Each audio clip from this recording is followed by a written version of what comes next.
Buenos días. Vamos a iniciar nuestro tiempo con Dios. En esta mañana vamos a tratar el tema, la idea del juicio final en la parábola del trigo y la cizaña. Este pasaje está en el libro de Mateo, capítulo 13, versículo 24 al 30, y dice así: Les refirió otra parábola diciendo: El reino de los cielos es semejante a un hombre que sembró buena semilla en su campo. Pero mientras dormían los hombres, vino su enemigo y sembró cizaña entre el trigo y se fue. Y cuando salió la hierba y dio fruto, entonces apareció también la cizaña. Vinieron entonces los siervos del padre de familia y le dijeron: Señor, ¿no sembraste buena semilla en tu campo? ¿De dónde pues tiene cizaña? Él les dijo: Un enemigo ha hecho esto. Y los siervos le dijeron: ¿Quieres pues que vayamos y la arranquemos? Él les dijo: No, no sea que arrancándola, la cizaña, arranquen también con ella el trigo. Dejad crecer juntamente lo uno y lo otro hasta la siega.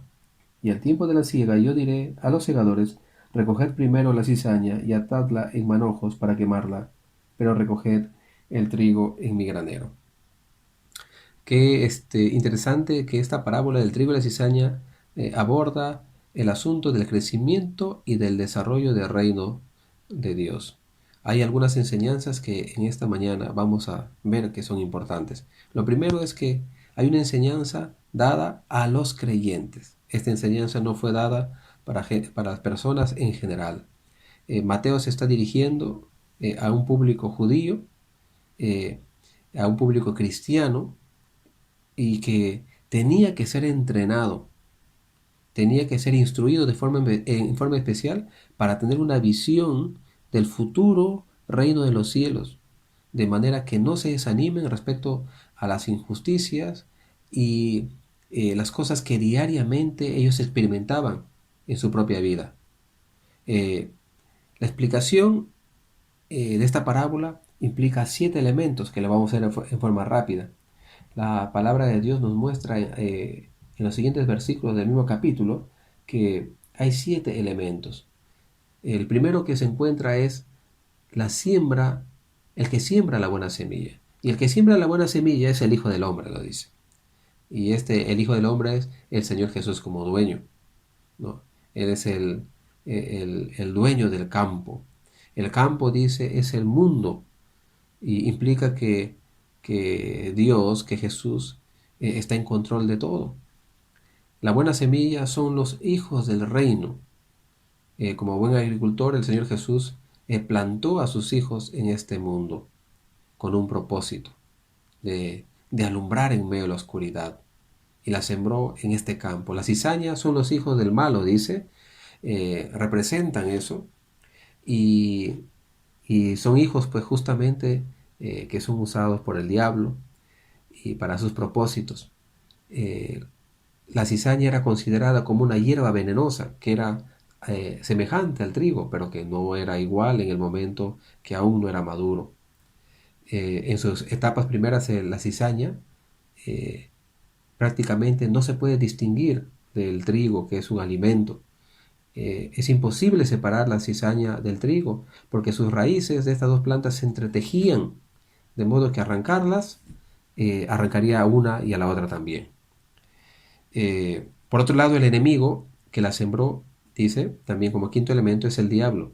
Y definitivamente el diablo es el que representa a ese hombre que vino a sembrar en un campo que no era suyo para dañar aquella buen campo que había sido sembrada por un hombre que había escogido con mucho detalle la buena semilla.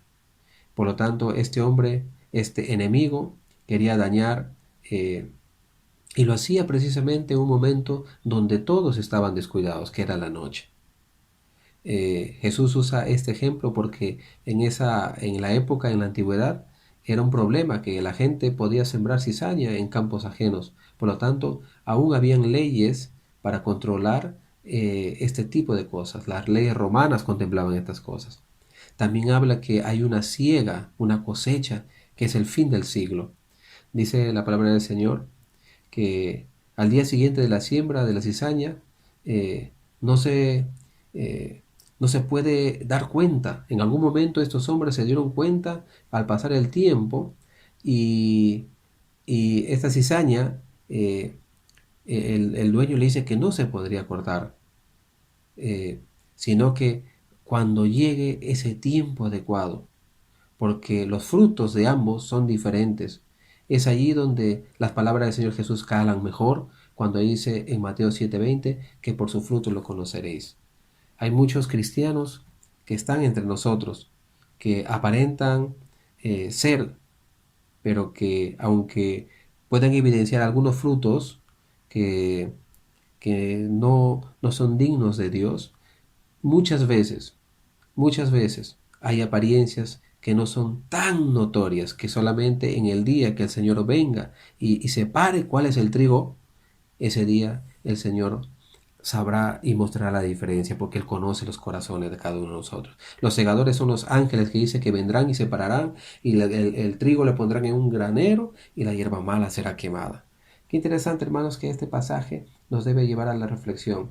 Decíamos que hay un objetivo de que el Señor nos da esta parábola. El enfoque es tener paciencia antes del reino de Cristo. Antes del reino de Cristo es un mundo imperfecto, donde entre mismos creyentes, como le decía, no necesariamente a veces podemos ver quién es quién, porque no conocemos a ciencia cierta el corazón, aunque hay algunos frutos, como le decía, que evidencian. Pero este reino, al ser nosotros los súbditos, es imperfecto, porque nosotros somos personas naturales y que fácilmente fallamos. Pero el Señor le dice, tranquilos, no sean tan extremistas, no se vayan al otro extremo, porque siempre va a haber gente que deserte o gente que pueda fácilmente estar disfrazada con propósitos que no son correctos para el reino. Así que es una enseñanza de parte del Señor para que nosotros, en vez de estarnos distrayendo en las injusticias que podamos ver con nuestros ojos, es que podamos mantenernos firmes y poder mirar el objetivo, que finalmente Dios es el que se encargará de filtrar quién es su hijo y quién no. Por lo tanto, hermanos, ánimo, que esta parábola del trigo y la cizaña nos enfoque hacia ese reino que ha de venir.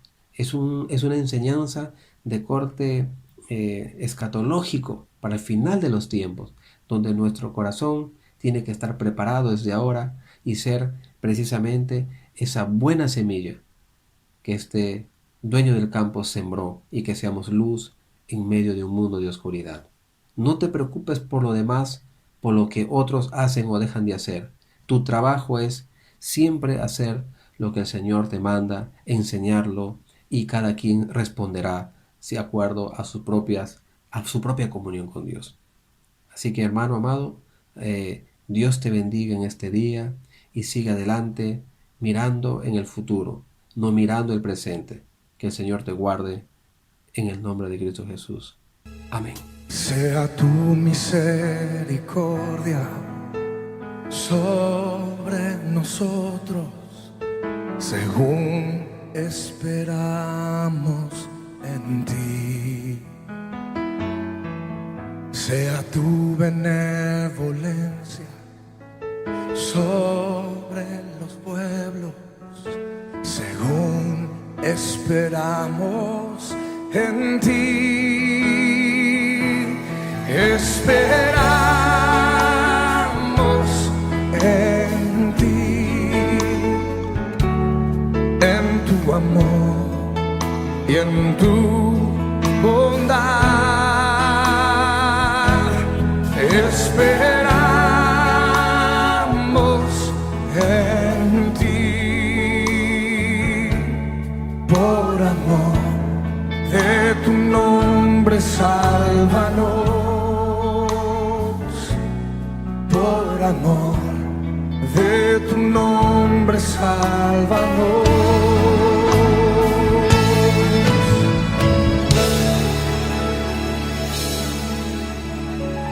Cántelo conmigo. Sea tu misericordia